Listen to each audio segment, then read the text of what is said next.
Ես շատ ուրախ եմ, որ մենք համագործակցելու ենք իրար հետ, քանի որ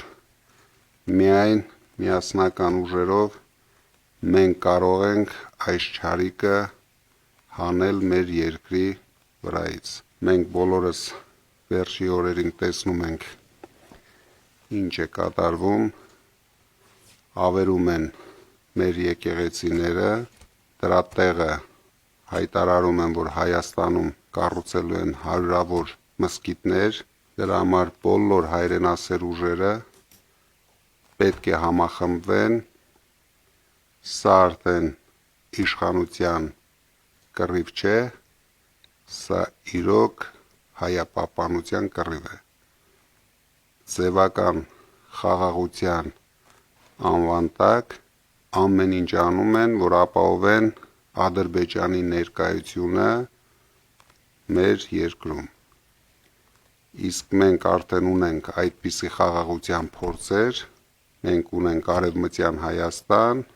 շատ խաղաղ է, բայց առանց հայերի։ Ունենք Նախիջևան, որտեղ շատ խաղաղ է, բայց առանց հայերի։ Ունենք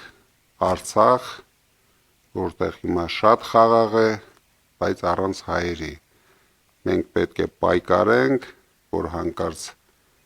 նույն Աստվածչանի իրավիճակը ամենալավագույն դեպքում մեզ համար Սյունիքում չլինի, իսկ ամենավատագույնը ամբողջ Հայաստանում չլինի։ Ողջունում եմ բոլորին, ողջունում եմ Հայաքվեի խորհրդին, շնորհակալ եմ մեզ միանալու համար, շնորհակալ եմ միասնականության կոչին արձագանքելու համար, նաև կուզենայի ողջունել ապրելու երկրի կուսակցության ղեկավարներին, ում հետ մենք քննարկումներ ենք ունեցել եւ մեր ընդհանուր տեսլականները համընկնում են Հայաստանի զարգացման, նաև պարոն Սարգսյանին, ում հետ արդեն տևական ժամանակ աշխատում ենք եւ տեսնում ենք, որ իրար հետ հնարավորություն ունենք զարգացնել մի քանի ծրագրեր եւ պարոն Հարությունյանին նույնպես կարծում եմ, որ մեր հանդիպումը մեր հասարակության այն սպասելիքները, որ կա միասնականության, կփարատի եւ մենք ցույց կտանք, որ քաղաքական ուժերը ոչ միայն քաղաքական process-ներում ինչ որ բաներ բաժանելու, այլ ավելի շատ միասնելու եւ միասնականության մասին են, առաջնահերթություններ ունենալու մասին են։ Հարգելի գործընկերներ, նախ ցանկանում ենք շնորհակալություն հայտնել ձեզ հրավերի ընդունելության համար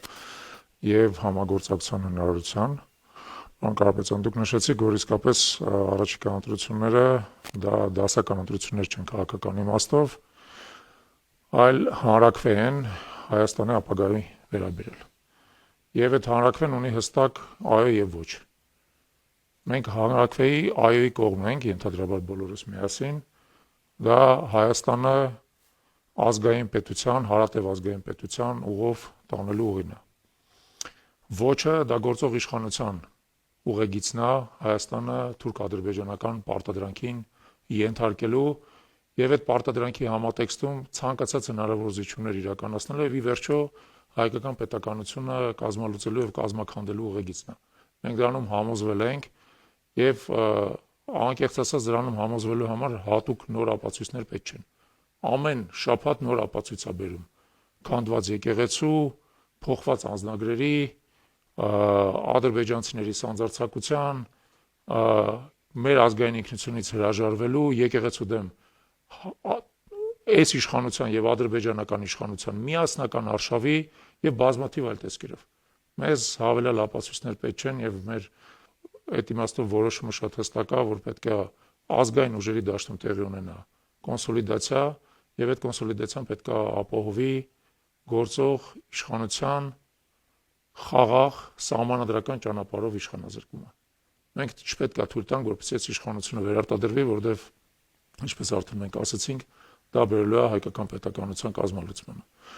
Ուստի մենք ուրախ ենք, որ դուք որոշում եք ընդունել մտնել քաղաքական դաշտ, մեծ պատասխանատվություն ստանձնել այդ դաշտում միավորող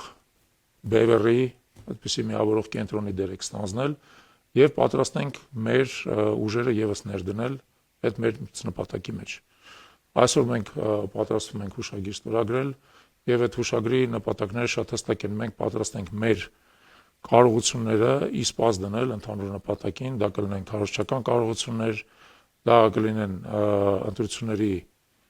օրինականությունը վերահսկելու կարողություններ, կազմակերպչական կարողություններ, բոլոր այդ կարողությունները իսպաս դնենք,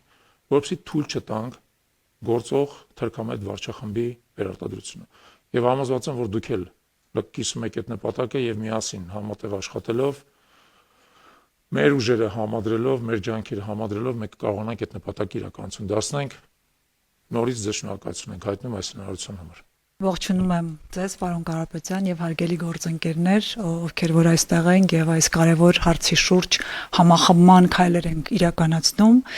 Ես նախ եւ առաջ ուզում եմ շատ բարձր գնահատել այն քայլը, որ դուք անում եք քաղաքականության մեջ ձեր լումաններ դնելու, տեսնելով հանդերձ, թե ինչ ցախողման եզրին է մեր երկիրը, պետությունը, եւ ես դա շատ բարձր եմ գնահատում որպես անznազողության քայլ, եւ ես դա Նաև տեսել եմ մեր ընդհանուր ընկերոջ մոտ Ռուբեն Վարդանյանի, ով որ հենց նույն դրդապատճառներով փորձ էր կատարում Հայաստանում քաղաքական իրավիճակ փոխել, որպեսզի մեր երկիրը չգնա այն ճանապարհով, որով ընթացավ այս տարիների ընթացքում եւ որը բոլորիս ամոթի տեղիք է տալիս։ Եվ ես գիտեմ, որ դուք նույնպես ձեր երազանքը սա չի եղել, բայց դուք այդ բեռը վերցրել եք ձեզ վրա եւ ավելորդ է ասել, որ մեր բոլորիս ջանքերը ուղղված են լինելու ի նպաստ այդ մեծ առաքելության, որ դուք ստանձնել եք իրականություն դարձնելու։ Այն, որ մեր երկիրը կործանվում է տարբեր առումներով, դա բոլորս ենք տեսնում, բայց որ կորցրել ենք մեր ինքնությունն ու արժանապատվություն ունենալով 19 առնվազն 19 գերի Բաքվի բանտերում եւ մեր կառավարությունն ու իշխանությունը հայկական պետությունը ոչինչ չի անում նրանց վերադարձի համար, սա խոսում է այն մասին, որ մենք մեր արժանապատվությունն ու պատիվը որպես հայ ժողովուրդ վերականգնելու համար այլ անելիք չունենք, քան կարճ նպատակում այս իշխանություններից ազատվելու օր առաջ ժողովրդավարական ընտրությունների ճանապարհով ցանկալի է եւ որից հետո նաև պիտի զբաղվենք մեր երկիրը ուժեղացնելով, մեր գերիներին վերադարձնելով եւ կառուցելով հայկական ամուր պետություն, որտեղ յուրաքանչյուր հայ մարդ պաշտպանված է զգալու, իմանալու է, որ իր թիկունքում ունի պետություն։ Ես համոզված եմ, որ այդ նույն հայացքն է ձեզ բերել քաղաքական դաշտ եւ մեզ համար երբեք քաղաքականությամբ զբաղվել ինքնանպատակ չի եղել։ Այն պիտի ունենա չափելի արդյունք։ Չափելի արդյունք այս իշխանության հեռացումն է եւ Հայաստանի Հանրապետությունը որպես հայ ժողովրդի եւ հայ մարդու պահապան վերականգնելը։ Ես շատ ուրախ եմ այս համագործակցության համար, ուզում եմ վստահ լինեք, որ ապրելու երկիր կուսակցությունը ջանք չի խնայելու, որ օր առաջ հունիսի 7-ի հաղթանակը ամրագրվի արդեն որպես իրողություն եւ միասին կարողանանք մեր երկիրը դուրս հանել այս իրավիճակից, ուղղել մեր մեջքը եւ հպարտ լինել մեր պետությամբ եւ մեր ազգությամբ։ Ես շնորհակալ եմ ձեր քայլի համար եւ այն, որ մենք միասին անցնելու ենք այս դժվարին ճանապարհը, իմացեք, որ ձեռք եք բերել շատ վստահելի, շատ հուսալի գործընկերներ անձինս մեզ եւ մեր թիմակիցների։ Շնորհակալ եմ։ Շնորհավոր եմ բոլորիս։ Փոփոխությունը արդեն եկել է, ոչ թե գալիս է, եւ 8 տարվա իշխանության պառակտմանը փոխարինելու է եկել միասնությունը, սեղանի շուրջը արդեն դա երևում է, թուլությանը արդեն փոփոխելու է եկել ուժը եւ այս առիթով շնորհակալություն եմ հայտնում ձեզ պարոն Կարապետյան կոչի համար եւ մեզ բոլորիս կոչին արձագանքելու, ականջալու լինելու, կուսակցական, անձնական բոլոր ամբիցիաները ստորադասելու հանուն պետական շահի, հանուն համախմբումով հզոր եւ հարետև Հայաստանի Հանրապետության։ Շնորհակալություն եւս մեկ անգամ։ Պարոն Կարապետյան, ես էլ ձեր թույլտվությամբ ուզում եմ շնորհակալություն հայտնեմ ձեր առաջարկինի պատասխան մեր բոլորի դաշինքին միացած այլ ուժերին։ Իմ կարծիքով այստեղ միանալու ոչ թե ձևաչափն է էական, հուշագիր է թե դաշինք է, այլ մոտեցումը, գաղափարախոսությունը ու մեկ միասնական նպատակը։ Ես նորից եմ ուզում շնորհակալություն հայտնել եւ հույս հայտնել, որ հունիսի 8-ից հետո մենք նույնպես միասին ամեն ինչ անելու ենք, որ ապահովենք մեր երկրի ուժեղ զարգացումը։